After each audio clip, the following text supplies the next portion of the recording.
ako ng konti pwede ipa-describe sa'yo kung ano yung friendship nyo ni Jacqueline, ni Jane. Kasi parang ikaw yung isa sa parang hindi pa makabitiw talaga eh.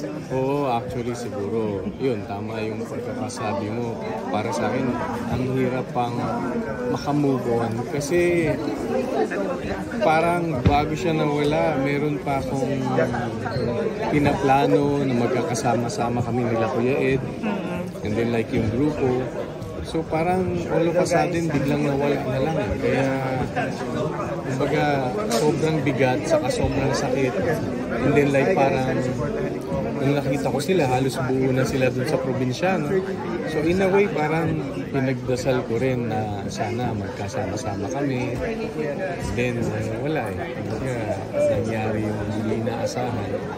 So, masakit for me. Abe talaga tawag mo sa kanya? Abe, oo, kasi sa Kapampangan, like parang pare, parang sister.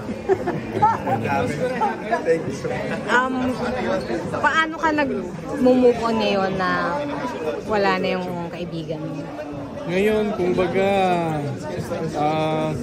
kinakausap ko siya na parang minsan may pagsusorry ako na parang hindi ko agad ginawa yung mga kailangan gusto kong magawa.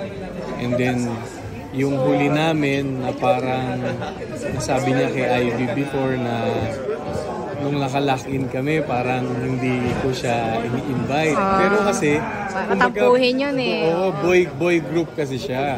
Eh like pag sa lock-in, nagluluto ako every now and then eh. So, pinapadalhan ko naman siya. So, in a way, may guilt feeling ako na parang sana kahit all boys, kumbaga, di ba, niyaya ako na rin, gano'n. So, hindi ko alam na parang, yun na pala yung mga huling sandali na pagsasaluhan namin.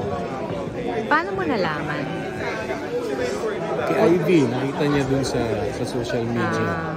And then nakita niya na parang yung mga taong dapat tamang mag-confirm, kinonfirm na.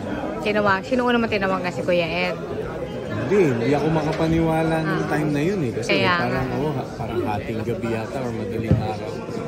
Hindi ko alam kung totoo ba siya o hindi.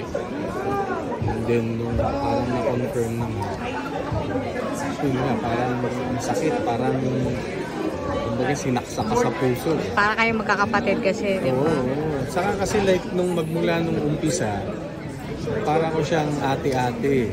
Tapos, diba, pag pinakailangan mo ng payo, nandyan siya. Pinakailangan mo ng moral support, nandyan siya. Pag may mga ipagbabawal sa'yo, bawalan ganyan. So, hindi siya yung para lang may masabing may kaibigan ka, may barkada ka. Kumbaga, tunay na part of the family siya. Kumbaga, wala kaming etsyosa. Pag nakita kanyang mataba ka, abe, mataba ka na, buwas ka na, ganyan. Real talk lang. Oo, yun. Oo. Lagi siyang real talk lang.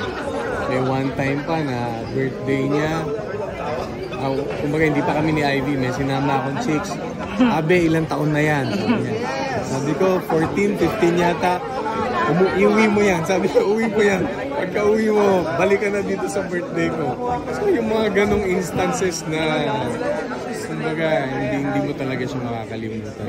Kaya kahit like nung nandun na siya sa Columbari, may chance ako or like minsan nagbabike, nibisita ko pa rin. Kumusta ko na siya doon. Nagparamdam na ba po sa'yo? Hindi. Kaya may post. Yes, oo. Sabi ko kasi hindi na nagkaroon ng chance eh, na parang like, if I remember right, huling meeting pa yata namin was Bolera pa. So, ang tagal na. So, Na-cupcake dance mo ba siya? Oo. Talaga? Yun ang hindi ko pinalampas. Oo. Nga gustong-gusto naman niya, tuwang-tuwa naman siya. Nakakamiss siya. Anyway, thank you